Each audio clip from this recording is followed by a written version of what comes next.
Hey folks, so what do you have on the agenda after you finally ding 60 on Teek? Dragons and epics? VP keys? Well, there's something new you're going to want to make room for in your schedule, and that's Northern Row. Yep, North Row, and specifically the Anniversary Tower missions. A lot of your BIS loot is going to come from there, and you can get it with one good group, not some huge raid. There's a playlist on my page that walks through all the key quests and mechanics of the tower vendor, etc., that you might want to check out to save you some time figuring out where all the drops are and background info.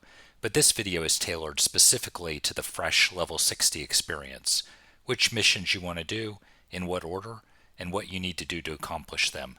You should probably watch those first. Wink. Okay, we're going to start with the first mission, Oasis of Sand. The item for this mission is a charm slot, which I know you can't even use in Kunark yet, but the real benefit here is that it unlocks these type 25 augs that are non-lore and go into all the other items we're going to get from the tower. Stackable AC, hit points, attack for the melee, and mana regen for the casters is no joke for Kunark era, and is going to make all the other items from the other missions a lot better once we buy those. This first mission itself is really straightforward. Once you've gotten the key, zone into the mission, and there's 5 mobs in the room. Kill the left 2 first, you can solo pull them. All the trash in these missions are going to hit for 200 to 300 and not be flagged on anything. So root them, mez them, charm them, whatever your group is set up to do. Then kill the 2 on the right, same thing. And finally the boss. He hits for 500 to 600 and has an AE, but as you can see here isn't too bad. This isn't one of the ones with a nasty AE, so it should be pretty straightforward. And that's it for the first mission. Charm and type 25 augs unlocked. The next one I'd recommend you do is mission 4. Again, a guide for the key quest is on my page. This one will unlock a shoulders slot item. Everything's inactive when you zone into the mission. Run up to the room, not sure why it doesn't put you up there immediately like the other missions. Pick up the torches and run near the inactive mobs.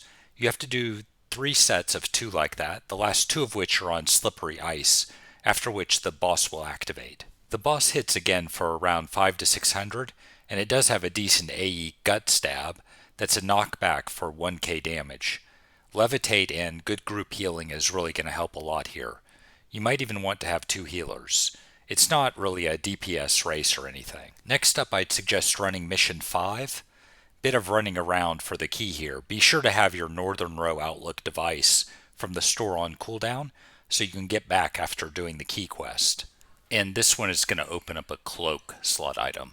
The tricky part for this one is that once you move near the birds, all 5 are going to become active at once. So you're definitely going to want to have Fort to open that up with. The little birds were level 56, so you're going to need Glamour to mez them, and you can't AE mez at that level.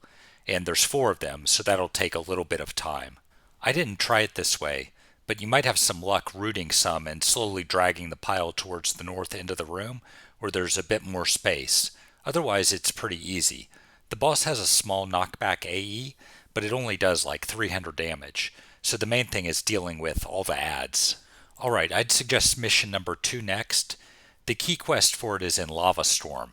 This one will unlock a mask. The mission itself is only 1 mob, and it'll spawn a couple rooted adds from time to time, but they don't really do all that much. Just step away from them, mez them, etc. The main thing with this mission are the AEs from the boss itself. You basically just need to resist it. If you don't, that can be like 6k damage before you have time to heal anything. You'll end up like Smolfy here. Ouch. So max your fire resist on this one. Seasons, pure tone, use all the things, and burn it down ASAP. Alright, the last mission that I'd suggest you do at TLP launch is number 3.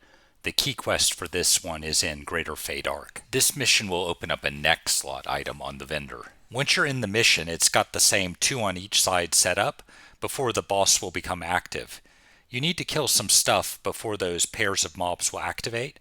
I don't know if they fixed it, but this forest drakeling is really annoying with the whole line of sight bug.